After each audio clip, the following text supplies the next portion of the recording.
सभी भक्तजनों को मेरा निवन प्रणाम। राम राम, जय श्री कृष्णा। पूनम सिहा की दुनिया में आप सभी का बहुत बहुत स्वागत है। जांबा पुराण चौथा अध्याय, चित्तौड़ की कथा।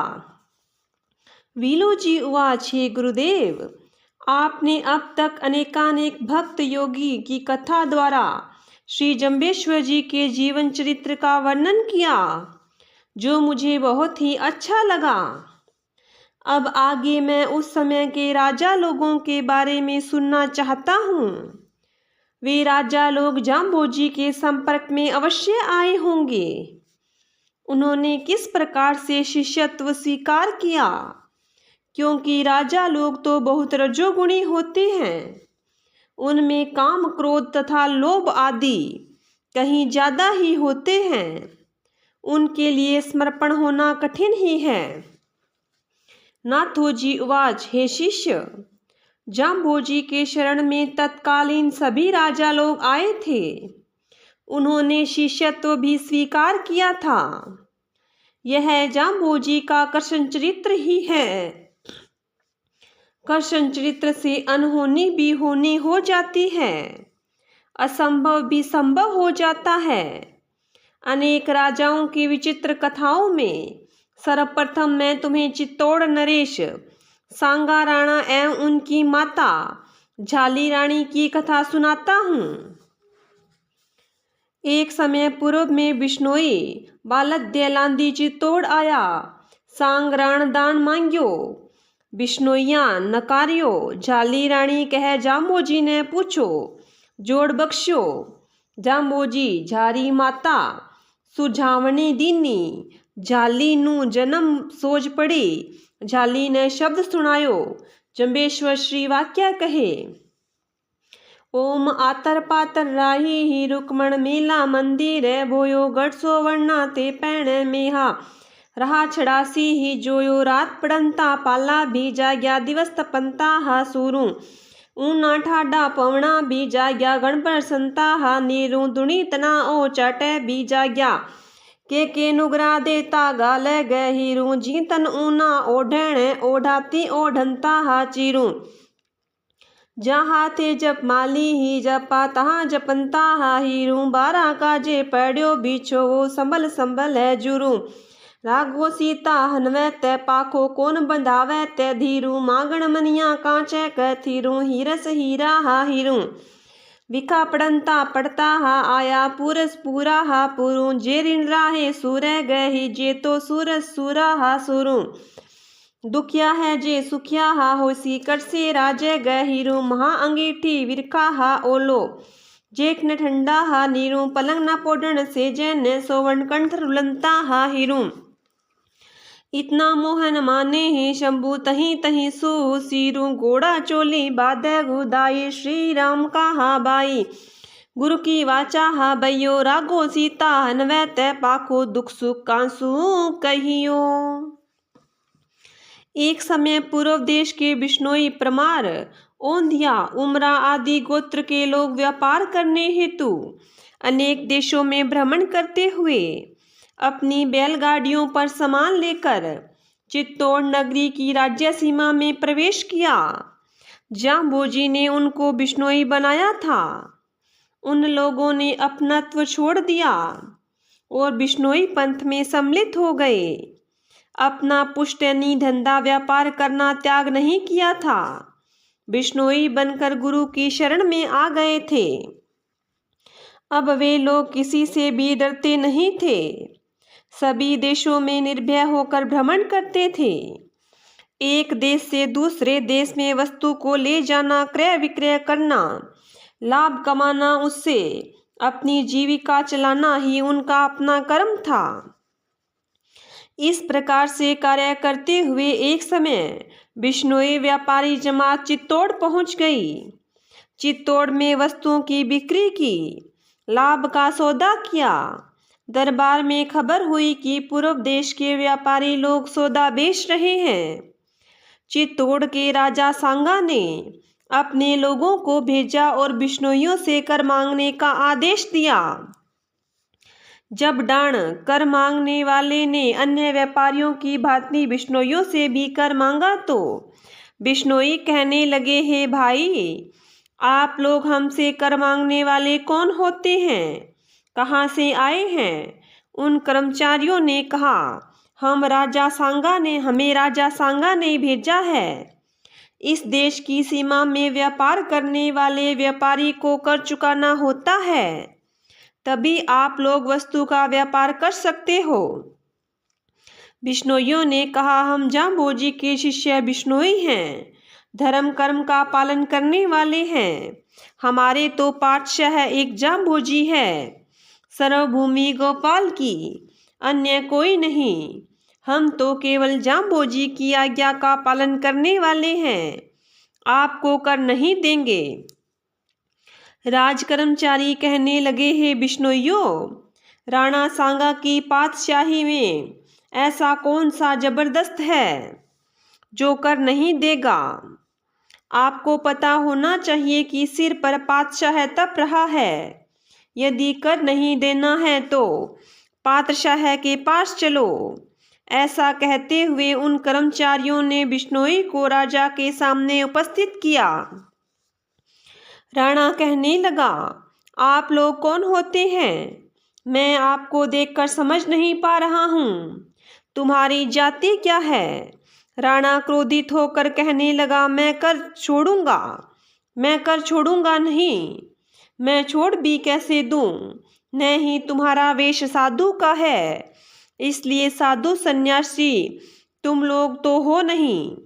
न ही तुमने अब तक कोई विशेष बलिदानी कार्य किया है, न ही धर्म रक्षा प्राणों को निछावर किया है, न ही आप लोगों ने ब्राह्मण आदि का वेश बनाया है। राजा कहने लगा, आप लोग डांट दो तभी पीछा छूटेगा। धर्म रक्षार्थ ब्राह्मण चारण भाट ये लोग बलिदान दे देते हैं, इसलिए इन्हें दान माफ होता है।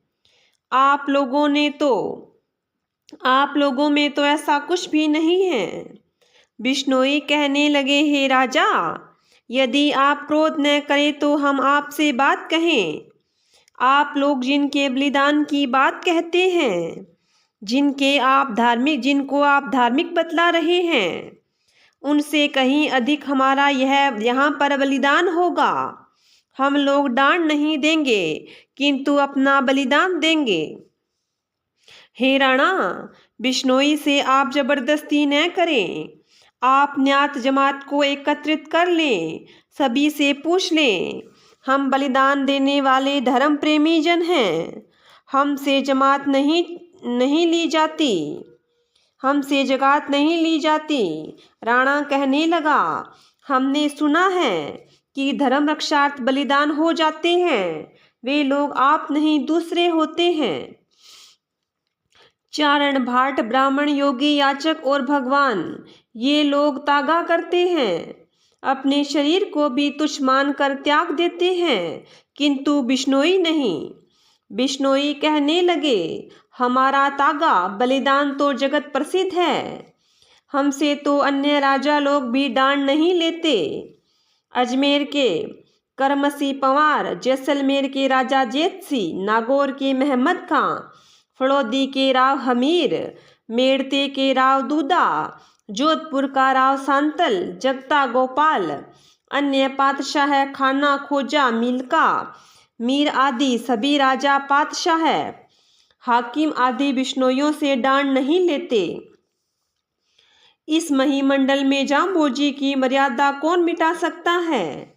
हे राणा, हम लोग बलिदान करके आंखों से दिखलाएंगे। संभल कर विचार से बात कीजिए। 3 दिन के पश्चात हम लोग सभी लोग शरीर को छोड़ देंगे, किंतु दान नहीं देंगे। हमने तो करता धरता विष्णु जाम्बोजी से कवल किया है, अपने नियम धर्म को नहीं छोड़ेंगे, किंतु बलिदान दे देंगे। ऐसा कहते हुए बिश्नोइयों ने पवली द्वार पर धरना दे दिया। तन मन धन त्याग करके मरने को तैयार हो गए। नगरी के कई लोग भयभीत हुए। जो लोग भयभीत होने लगे, तो बिश्नोइयों में मजबूती आने लगी। जब राणा से बात नहीं संभली तो बात राणा की माँ झाली रानी तक पहुंची। रानी ने सुना कि मात्र दान के लिए बेटे ने साधु पुरुषों को सताया है। यदि ये लोग बलिदान हो गए तो बड़ा भारी अपराध हो जाएगा। ये संत पुरुष तो पीछे हटने वाले नहीं हैं, मुझे ही कुछ करना चाहिए। साधु सज्जनों की तो रानी सेवक थी, उन्हें इन पर दया आई, किंतु रानी तो सामने नहीं आती, पर्दे में रहती है। इनका कष्ट दूर कैसे किया जाए? करुणामयी माता झाली रानी पर्दे की परवाह न करके महलों से नीचे उतरी। अपनी सहेली के साथ रानी पर्दे में खड़ी हुई। अपने प्रधान पुरुष को पास बुलाया और कहने लगी, हे प्रधान, तुम जल्दी जाओ और उन तगाला बिश्नोइयों को मेरे पास बुला लाओ। प्रधान पुरुष ने उन बिश्नोइयों से कहा, रानी आप पर प्रसन्न हैं, उन्होंने आपको बुलाया है, अभी अति शीघ्र चलो, रानी से सवाल जवाब करो, तुम्हारा कार्य अवश्य सिद्ध होगा। अति शीघ्र ही बिश्नोई प्रधान के साथ राजमहल में रानी के सामने हाजिर हुए और रानी को आशीष दी। रानी ने जाम्बानी लोगों से पूछा, हे भाइयों, मैं आपकी बहन हूँ, आप मुझे सत्य बतलाओ कि आप किस जमात के हैं, कौन तुम्हारा गुरु एवं मार्ग है, पूजा जप किसकी करते हो, सेवा चाकरी किसकी करते हो, आप लोग हिंदू हो या मुसलमान, किस धर्म में आप चलते हो? बिश्नोई कहने लगे, हम लोग विष्णु के उपासक बिश्नोई हैं। विष्णु जाम्बोजी ही हमारे इष्ट देवता, सम्राथल पर विराजमान जाम्बोजी ही हमारे सतगुरु हैं, सतपंथ के हम अनुयायी हैं। हम लोग धर्म पर चलने वाले हैं, क्योंकि हमारे श्री देव जी ने सर्वप्रथम दया धर्म बतलाया है, बाहर भीतर एक रस कपट भाव का परित्याग बतलाया है, जैसा कहना वैसा ही आचरण बतलाया है, तीर्थों में जाकर स्नान करना बतलाया है, दान तप शील शुद्ध भाव इन चारों नियमों पर चलने का आदेश दिया है। झाली ने यह वार्ता सुनी तो कहने लगी, ये तो सभी हिंदुओं के मुख्य धर्म हैं। ऐसी वार्ता सुनकर अति प्रसन्न हुई, कहने लगी, हे भाई लोगों, तुम्हारे पर गुरु की अपार कृपा है, तुम्हारे सिर पर भगवान का हाथ है, कौन क्या बिगाड़ सकता है? रानी के मधुर वचनों को सुनना तो बिश्नोइयों के लिए अमृत तुल्य प्रतीत हुआ। बिश्नोई कहने लगे, पार ब्रह्म परमात्मा समय सम्राथल पर प्रकट रूप में विराजमान है, जो सभी के चित्त में बस गया है। ऐसा प्रतीत होता है मानो जगत प्रकाशित करने के लिए सूर्योदय ही हो गया। सृजनहार समय शिव रूप से सम्राथल में प्रकट हुए हैं। समय सृष्टि के कर्ता ने दिव्य शरीर धारण किया है, जिसे हम अपनी आँखों से देख सकते हैं, वार्तालाप कर सकते हैं। परमात्मा धरती आकाश सप्त पताल आदि में सभी जीवों को संभाला है।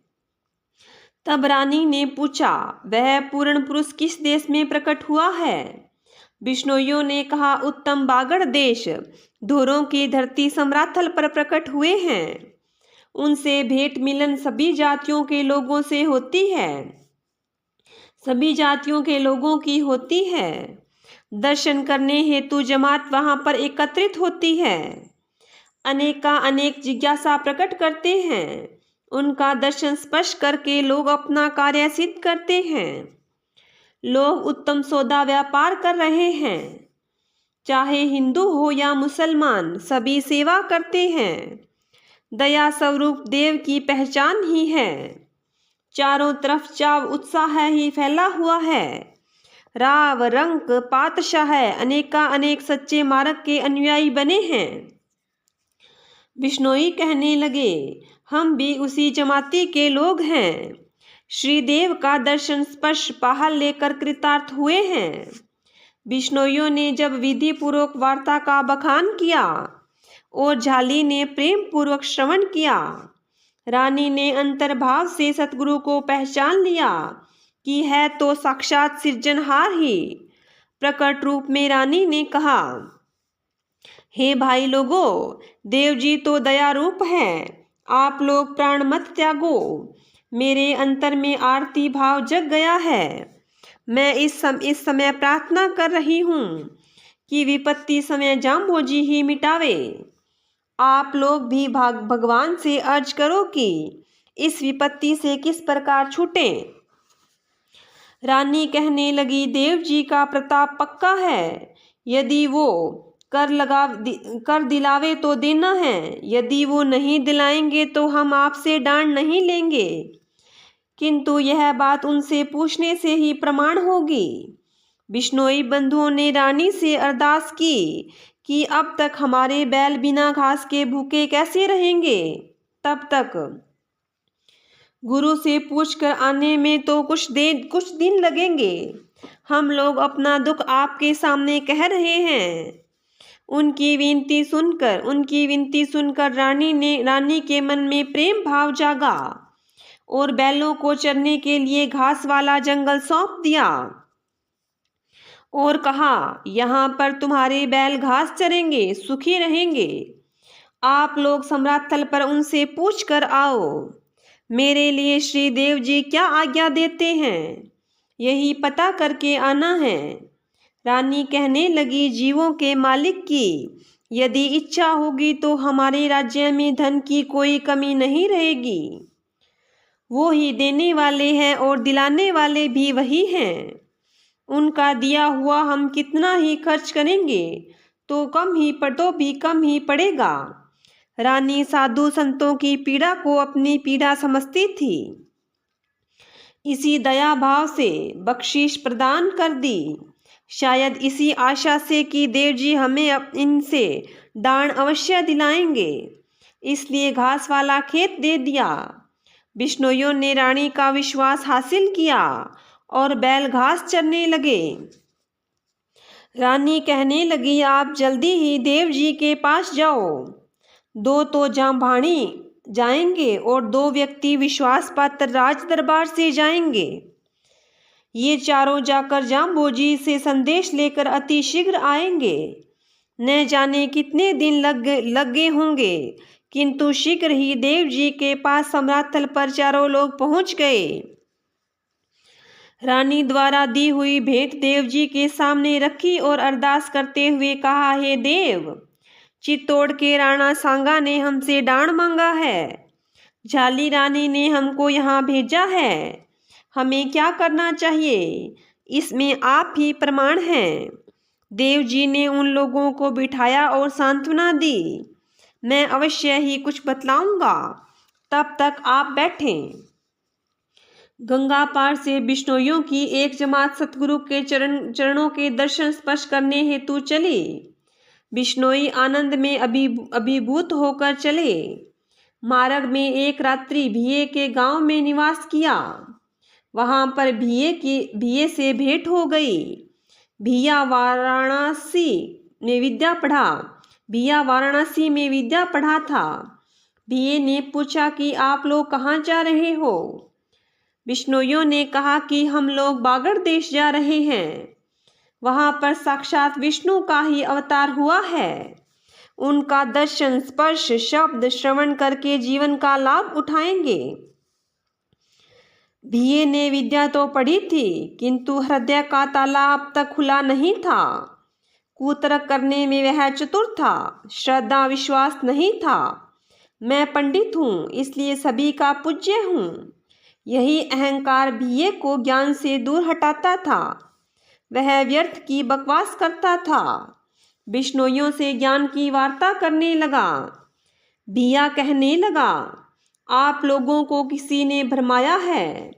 ये बातें आपने किस अनपढ़ योगी साधु द्वारा सुनी होगी कि सम्राट थल पर अवतार हुआ है। आप लोग सार तत्व नहीं जानते। आप लोगों ने शास्त्र नहीं पढ़े हैं। कलयुग में तो एक ही अवतार होगा, वह भी कलयुग के अंत में। जो कलयुग की करणी करता है वह कलयुग से पार कैसे होगा। बिश्नोई कहने लगे, हे भैया, हम अधिक व्यर्थ में वार्ता आपसे करके समय बर्बाद नहीं करना चाहते।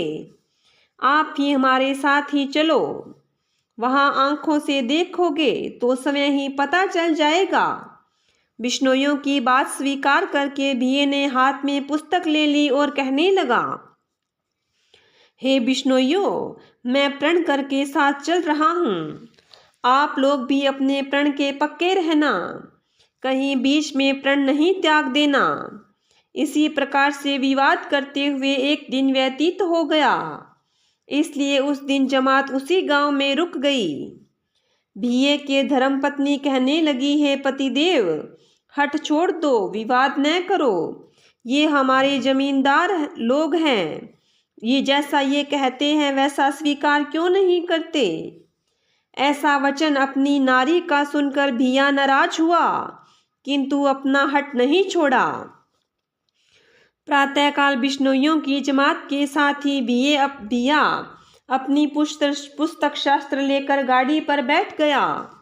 बहुत दिन चलने के पश्चात भैये जमात के साथ समराथल पर पहुंचा।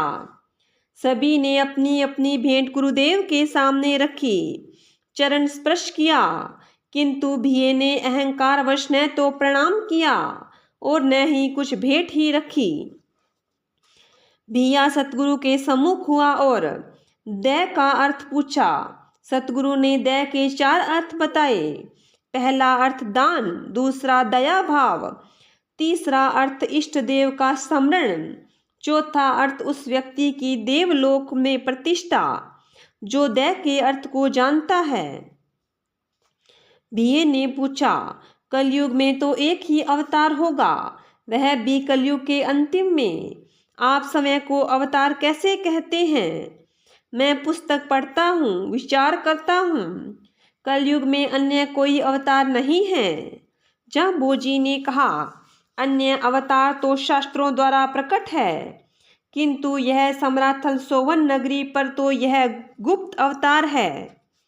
भैया कहने लगा, इस सोने की नगरी में आप आंखों से दिखला दे तब मैं मानूंगा। इस सोने की नगरी को आप आंखों से दिखला दे तब मैं मानूंगा, अन्यथा कहने मात्र से क्या होता है। आंखों से देखने से ही प्रत्यक्ष प्रमाण होता है। मुझे पक्का विश्वास एवं श्रद्धा होगी तो मैं आपको तीनों लोकों का राव अवतार मानूंगा। जंबेश्वर जी ने अपने साथ में रणधीर बावल, दूसरा धैर्यवान खियो, तीसरा सेंसोजी राठौड़, चौथा दुजेण माल, पांचवा से भैया लोहार, इन पांचों को चौकस सावधान करके साथ चलने के लिए तैयार किया। सतगुरु के ये पांचों जोग भाई आए, अच्छे लगे, इसलिए इन्हें सोमनी नगरी दिखाई। श्रीदेव जी समराथल पर हरी कंकेड़ी वृक्ष के नीचे विराजमान होते, वहां से पूर्व की ओर इन पांचों को ले गए, जहां पर तालाब है, जहां से मिट्टी निकालते हैं, ठीक उसी जगह पर ले गए। प्रथम तो उनसे कहा, एक मन एक दिल से सतगुरु में स्थिर हो जाओ। जब उनकी चंचल वृत्ति शांत हो गई तब उन्हें वहीं पर मिट्टी उठाई तो नीचे पर्दे दिखाई दिए, जिनके पीछे अवश्य ही कुछ छुपा होगा।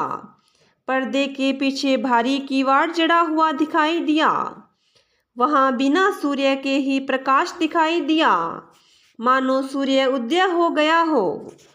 वहां पर सोने के फाटक लगे हुए थे, सोने की ही दीवारें थी। देव जी ने कहा, हे भैया, ये तुम्हारे ही घड़े हुए हैं, किंतु सोने के ताले जड़े हुए दिखाई दिए। सतगुरु की महिमा कौन वर्णन कर सकता है, उनकी शक्ति को कौन सहन करेगा। आगे बढ़ नहीं सके। सतगुरु ने कहा, ताक में ताली रखी है, आप खोलिए और अंदर प्रवेश कीजिए। किवाड़ तो अवश्य ही जड़े हुए हैं, किंतु चाबी ताली मेरे पास है, उसे लीजिए और अंदर प्रवेश कीजिए। भिया कहने लगा, हे देव, यदि हमारे से किवाड़ खुल जाते तो आपको कौन पूछता? हम तो कभी के प्रवेश कर गए होते। आपने ही जड़े हैं और आप ही खोलिए। जब तक आप वचन नहीं देंगे तब तक ये किवाड़ नहीं खुलेंगे। श्री देव जी ने उघाड़ दिए और उनके मन की भ्रांति को मिटाकर सोनवी संभ्रानगरी दिखाई। सहज भाव से ही सतगुरु ने ताला खोला, दरवाजे उघाड़े और सहज में ही पांचों जनों को अंदर प्रवेश करवाया। वहां किसी प्रकार का सूर्य चंद्र आदि का प्रकाश नहीं था। श्री देव जी के शरीर का ही पूर्ण प्रकाश हो रहा था। देव ज्योति के प्रकाश से अनेक महल, मंदिर, आवास ग्रह देखे। भिये ने सोमनी नगरी और उनके स्वामी श्री जम्बेश्वर को आंखों से देखा और कहने लगा, अब आप मुझे भी बिश्नोई करो। मैंने खोजते खोजते मालिक को प्राप्त कर लिया है। यही संभ्रा नगरी और विष्णु अवतार है। मैंने सत्य को जान लिया है। ये तो साक्षात सृष्टि के कर्ता धर्ता सभी कुछ है, शास्त्रों की गति से परे हैं। वहां पर सतगुरु ने आज्ञा प्रदान की कि मैं जो वस्तुएं तुम्हें यहाँ से ले जाने के लिए कहूँ वही आप पांचों लोग उठा ले, अन्य कोई वस्तु नहीं उठाना। सतगुरु ने कहा, एक सोने का मूण मटका, दूसरी झारी, तीसरी माला, चौथी सुलझावनी और पांचवा स्वर्ण कलश। ये पांचों वस्तुएं लेकर देव जी के पीछे पीछे स्वर्ण नगरी से बाहर आ गए। न जाने रणधीर बावल के मन में क्या आया। अनायास ही एक सोने का सीलम हाथ में उठा ली और उसे देखते ही देखते बाहर निकल आए। रणधीर ने बाहर आकर अपने ही हाथ में पराई वस्तु देखकर पछतावा किया कि मैंने बिना पूछे यह अलौकिक वस्तु ले लिया। किसी ने देखा ही नहीं और न ही मुझे किसी ने रोका ही। अंतर्यामी श्री देव जी ने सब कुछ जानते हुए मुझे रोका नहीं। अवश्य ही इसमें कुछ रहस्य होगा। जांबोजी ने कहा, रणधीर, बिना पूछे क्या ले आया जो पछता रहा है? रणधीर ने क्षमा याचना मांगी, परंतु श्री देव जी ने कहा, डरो मत, इसे तू परोपकार के कार्य में लगाते रहना, किंतु है तो तेरी मृत्यु ही, जरा बच के रहना। भिये के मन में आनंद हुआ। पांचों लोगों को लेकर श्री देव जी वापस समराथल आए। लोगों ने अलौकिक वस्तुएं देखी तो उन पर अलग अलग जो जिसकी थी उसी का ही नाम था। बीकानेर का राजा लूणकर्ण पूर्व जन्म से ही सेवक था, इसलिए स्वर्ण कलश राजा लूणकर्ण को देने का आदेश दिया, क्योंकि वह उन्हीं के नाम से ही था। इस प्रकार से परब्रह्म परमात्मा ने पर्चा दिया और भिये को बिश्नोई बनाया। भिया सेवक साधु और जांबोजी की स्तुति की। भिया सेवक साधु हुआ और जांबोजी की स्तुति की। सतगुरु मिल गए, जन्म जन्म के पाप कट गए। अंतर्यामी तो दिल की बात जानते हैं, सेवक अधिकारी को पहचानते हैं। पूर्वीय जो चित्तौड़ से आए थे उनसे देव जी ने कहा, आपसे रानी अवश्य ही पूछेगी, तो उनसे मेरा शब्द कहना, जो मैं यह शब्द सुनाता हूँ। इससे रानी को पिछले जन्म की बात याद आ जाएगी। इस प्रकार आतर पातर शब्द सुनाया। शब्द में बतलाया कि आप लोग रानी से कहना कि मैं पूर्व जन्म में कृष्ण था और द्वारिका स्वर्णमयी मेरी नगरी थी। वहाँ मेरे साथ अति पवित्रा रानी रुक्मिणी थी। वो भी सीता का ही अवतार थी। मैंने कुछ कार्य हेतु मंदिर, महल, द्वारिका स्वर्णमयी मेरी नगरी थी, सोने के महल थे, तो क्या मैं उनसे मोह करता? इस समय तो मैं अकेला हूँ। यह बागड़ देश में रात्रि होते ही सर्दी पड़ने लगती है। सूर्य उदय होने पर भयंकर गर्मी पड़ती है। यहाँ पर प्राकृतिक प्रकोप तो देखिए, गर्म ठंडी हवाएं अबाध गति से चलती रहती हैं। कभी सूखा पड़ जाता है तो कभी अत्यधिक वर्षा होती है। ये असहनीय है, किंतु यहाँ पर दुनिया वाले भी टिकने नहीं देते हैं। कोई न कोई दुख दर्द लेकर खड़े ही रहे हैं। प्रतिदिन कोई न कोई औचाट विघ्न लेकर खड़े ही रहते हैं। कई कई भले आदमी भी हैं, किंतु अधिकतर तो नुगरे लोग ही हैं, जो गहरी गहरी गालियां देते हैं। जिस शरीर पर त्रेता द्वापर में मलमल के सुंदर वस्त्र पहना करते थे, उसी शरीर पर अब ऊने के वस्त्र पहने जाते हैं। उस समय हाथों में हीरों की माला थी, किंतु इस समय कांट के मनकों की माला है। 12 करोड़ प्राणियों का उद्धार हेतु मैं यहाँ पर आया हूँ। मेरा वहाँ स्वर्गलोक में यहाँ से आना हुआ है, वियोग हुआ है। पिछली बातें याद करता हूँ तो मैं भी रोता हूँ, विलाप करता हूँ। उस समय त्रेता युग में वनवास हुआ था, केवल 14 वर्ष का ही, किंतु लक्ष्मण सीता साथ थे। मुझे धैर्य कौन बंधाएगा? मगरे की चिड़ी मनिए कात कथीर कहाँ, हीरे के मनके की बराबरी कर सकते हैं। हीरा तो हीरा ही होता है, कांच कथीर चिड़ी मिनियों तो अपने स्थान पर निकृष्ट ही है। वियोग तो पड़ता ही आया है, आगे भी पड़ता ही रहेगा, किंतु वियोग दुख में दुखित न होवे। वही शूरवीर है जो पहले कभी दुखिया थे, वे अब सुखी हो जाएंगे, राज करेंगे। यह तो समय का फेर है। पूर्ण पुरुष तो वही है जो अपने कर्तव्य पर डटा रहे, जो युद्ध भूमि में जाकर शूरवीर कहा जाए, वही सच्चा शूरवीर है। यहाँ समराथल पर गर्मियों में तो अंगीठी की तरह यहाँ पृथ्वी का वातावरण तप जाता है। जेठ के महीने में ठंडा जल उपलब्ध नहीं होता। न तो यहाँ सोने के लिए पलंग है और न ही बिछाने के लिए सेज है। गले में हीरों की माला भी नहीं है, जो पहले कभी थी। इन प्राकृतिक सांसारिक परिस्थितियों से शंभू घबराता नहीं है। न ही दुख का ही लोभ है, न ही सुख का ही लोभ है, और न ही किसी प्रकार का मोह भी है। यह तो शीर्ष संस्कार की बात है। कभी किसी से संयोग तथा कभी किसी से वियोग होना निश्चित ही है। हम अयोध्या में बाल्यावस्था में खेल खेलते थे, घोड़ों को नचाते थे। उस समय भाई लक्ष्मण मेरी आज्ञा में चलता था। उस समय वनवास में सीता लक्ष्मण साथ में रहते थे। जब सीता का हरण हुआ, उस समय हनुमान साथ में थे।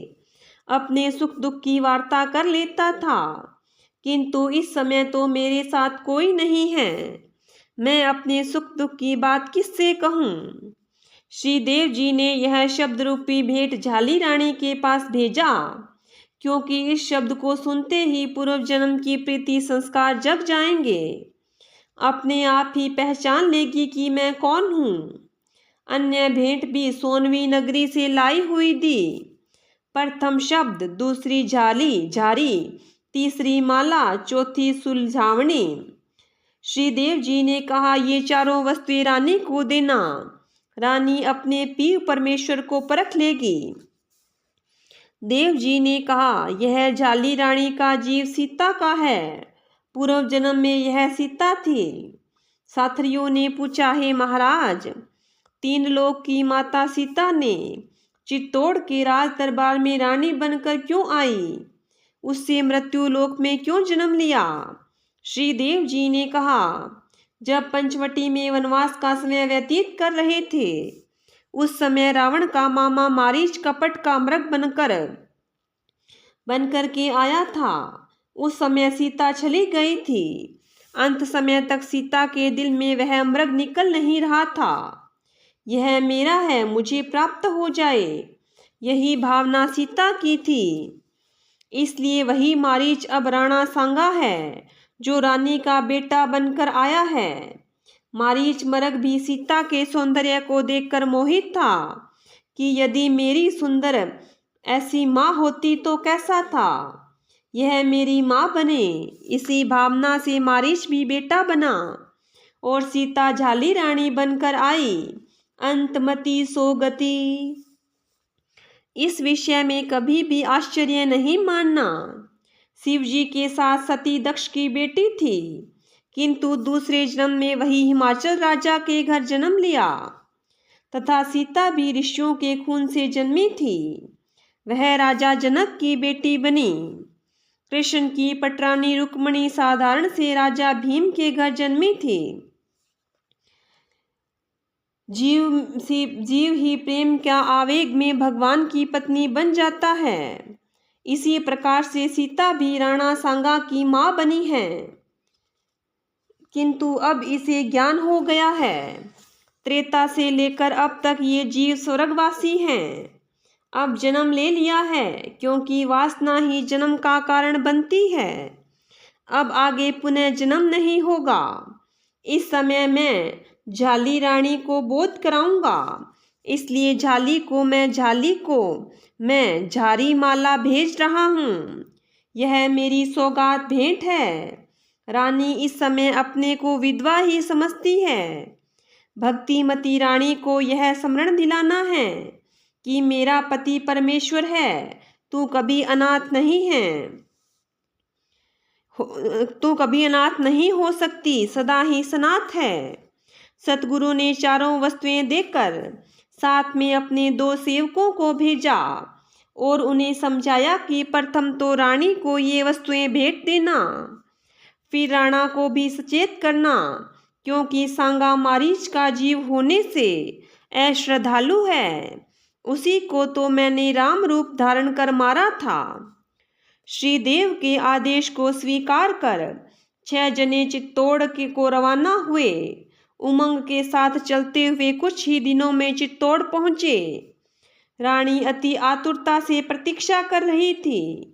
महलों पर चढ़ चढ़कर सम्राथल को देख रही थी। बिश्नोइयों ने चित्तौड़ शहर में प्रवेश किया तो रानी ने 6 सेवक आते हुए देखे। अच्छी प्रकार से देखकर निश्चय किया और मन ही मन कहा, आ तो गए, न जाने समाचार क्या लाए हैं। साथ में घोड़ा गाड़ी भी है। लगता तो ऐसा ही है कि कार्य सिद्ध करके आए हैं। रानी ने अपने विश्वास पात्र सेवकों को भेजा और कहा कि उन लोगों को सीधे महल में बुला लाओ। रानी ने देखा कि कोई राजा आया होगा, किंतु ये तो भगवान के भक्त आए हैं। सिर पर टोपी पहने हुए हैं। इनको यहाँ महल में बुला लाओ। अवश्य ही कोई अच्छी खबर लेकर आए हैं। जाम्बोजी के सेवक प्रथम राज दरबार में पहुंचकर सांगा से भेंट स्वरूप वस्तुएं प्रदान की और कहा, आप स्वयं निरंजन परमेश्वर ने भेंट आपके लिए भेजी है और कहा है, हे राजा, आपने बिश्नोइयों से दान मांगकर अन्याय किया है। आप इनसे दान मत लीजिए। ये सेवक भक्त हैं। जो कुछ आपको चाहिए आपको मैं दूंगा। जो दूंगा वह अखूट होगा। आप भक्तों से दान लेते हैं, इसे बंद करें। यह आपके लिए ठीक नहीं है। राणा ने भेंट स्वीकार की तथा दूसरी रानी की विशेष भेंट उनको प्रदान की। रानी ने अपने पति परमेश्वर की भेजी हुई भेंट प्राप्त करके बड़ी प्रसन्न हुई। अपने पूर्व जन्म की स्मृति हो आई। रानी ने पूछा, अन्य को मेरे लिए क्या आज्ञा फरमाई है। सेवकों ने जाम्बोजी द्वारा दिया हुआ शब्द पढ़कर सुनाया और कहा कि यही बस आपके लिए सौगात है। रानी ने सेवकों को अंदर बुलाया, उन्हें बहुत बहुत धन्यवाद दिया। रानी ने भेंट स्वीकार करते हुए शब्द को बार बार पढ़ा। अपने पूर्व जन्म की याद करके सिर धुनने लगी। अपनी सहेली से कहने लगी, हे सखी, अब मुझे पूर्व जन्म की याद हो आई है। थोड़ी सी भूल की वजह से मेरा हरण हुआ था। मेरे पति राम को कितना कष्ट हुआ। मैंने लक्ष्मण की बात मानी नहीं। मेरे पति से वियोग उस समय हुआ था। इस समय भी मैं मोह माया की वजह से जन्म लेकर आई हूँ। सत्य ही फरमाया है। श्रीदेव ने अब मेरे पति परमेश्वर साक्षात विष्णु सम्रातल पर विराजमान हुए हैं। मुझे ज्ञान हो चुका है। अब मैं एक बार दर्शन अवश्य करूँगी, या मुझे यहीं पर आकर दर्शन देंगे। मैं निहाल हो गई हूँ। मैं तो संसार की मोह माया में पड़कर भूल ही गई थी कि मैं कौन हूँ। अब मुझे ज्ञान हुआ है। रानी को विलाप करते देखकर सहेली कहने लगी, हे बिश्नोइयो, आपने कोई छल कपट, कोई जादू टोना किया होगा, जिससे रानी इस प्रकार से विलाप कर रही है। बिश्नोइयों का रानी की सहेली के साथ वाद विवाद को सुनकर रानी सचेत होकर कहने लगी, आप हमारे देवता हैं। उठकर चरणों में गिर पड़ी। सेवकों ने कहा, हे माता, उठ जाओ, हमारे चरणों का कोई प्रभाव नहीं है। यह तो उन्हीं के चरणों की सेवा का फल है जो आज हम आपका दर्शन कर सके, अन्यथा हमारे में इतनी योग्यता कहाँ है। रानी कहने लगी, वह देवता कहाँ रहते हैं, उनका दर्शन सुलभ होगा कि नहीं। आप ही सुनाइए, वे देवता कैसे हैं। इस शब्द पत्री द्वारा मुझे ज्ञात हुआ है कि देव जी दुखी हैं, तो संसार में सुखी कौन है। सेवक कहने लगे, जैसा आपको पत्र द्वारा बताया है वैसे ही देव जी रहते हैं, किंतु दुखी नहीं हैं। सृजनहार ने बताया है कि जैसे वैसे ही सुखी हैं, वे झूठ नहीं बोलते। जिस प्रकार से चींटियों के बिल पर ऊंट को बांध देते हैं, तो वह सुखी कैसे हो सकता है। देव जी दुनिया का भला करने के लिए उदास रहते हैं। उन्हें भोग वस्तु की इच्छा नहीं है। धरती की भांति धैर्यवान हैं। दुनिया का दुख दूर करने के लिए एक पैर पर खड़े रहते हैं। रानी अपने पूर्व जन्म को याद करके कहने लगी, मैंने कौन सा अपराध किया था कि राम ने मुझे त्याग दिया। यदि त्यागना ही था तो मुझे सीता रूप में बनाया ही क्यों था। यदि अपनी भार्या बना ली तो फिर क्यों त्याग दिया। राम लक्ष्मण द्वारा खींची हुई कार को लौट दिया है। लक्ष्मण की मर्यादा थी, शक्ति थी, उसका आपने उल्लंघन किया, जिस वजह से आपको वियोग सहन करना पड़ा। रानी ने अपने पूर्व जन्म की कथा सुनी तो आंखों में आंसू निकल आए, रोने लगी। ऐसी वार्ता संतों से सुनकर रानी अपने आप को पहचान गई। रानी ने शब्द श्रवण किया, लंबी सांसें ली और कहने लगी, हे देव, आप मुझे अपने से विलग क्यों कर रहे हो। रानी बार बार प्रणाम करती हुई आंखों में आंसू भर लाई। शरीर में रोमांचित होने लगा। अधिक कुछ कहने में समर्थ नहीं हो सकी। हे देव जी, मैं तो आपकी जन्म जन्म की दासी हूँ। हे कर्ता, आपने मुझे गर्भवास में क्यों भेजा। यहाँ पर तो मैं और मेरे का मोह चक्कर में आपको तथा अपने को भूल गई थी। मैं अपने पति से वियोग को प्राप्त हो गई थी। अब तो मेरा जन्म मरण मिटा दीजिए और सदा के लिए अपने पास बुला लीजिए। मैं तो जीव हूँ, आप मेरे परमेश्वर हैं। रानी ने सांगा को बुलाया और कहा, बेटा, ये बिश्नोई मेरे गुरु भाई हैं, तुम इनके चरणों में प्रणाम करो। जांबोजी ने मेरी इच्छा पूर्ण की है, तुम्हारी भी करेंगे। इन बिश्नोइयों से अपनी सीमा में किसी प्रकार का दान नहीं लेना। हे बेटा, तू तो पूर्व जन्म में मारीच था, जो राम के बाण से मारा गया था। मैं सीता थी। मेरा बेटा बनने की मरते समय तुम्हारी वासना थी, वह वासना अब पूरी हो गई है। अब तेरा भी जन्म सफल हुआ और मेरा भी। ये जांबोजी समय राम, विष्णु, कृष्ण हैं। राणा सांगा ने बिश्नोइयों का आदर किया और 5 कपड़े पहनाए। उन्हें दान माफ कर दिया। जांबोजी को सिरजनहार मानकर शिष्य बनना स्वीकार किया। जांबोजी के नियमों पर चलने का प्रयास करने लगा। उनके साथ ही रायसल और वर्सल भी बिश्नोई बने। झाली रानी के साथ अन्य बहुत से लोग बिश्नोई बने और अपने जीवन का कल्याण किया। विधि से चलने पर सतगुरु ने उन्हें स्वर्ग का अधिकारी बनाया। 12 करोड़ प्राणियों में से ये भी प्रहलाद पंथी जीव ही थे जिन्हें सचेत किया। राणा सांगा एक समय समराथल आए और देव दर्शन करके अपने को कृतकृत्य किया। अपने राज्य में बिश्नोई बसाने की प्रार्थना की।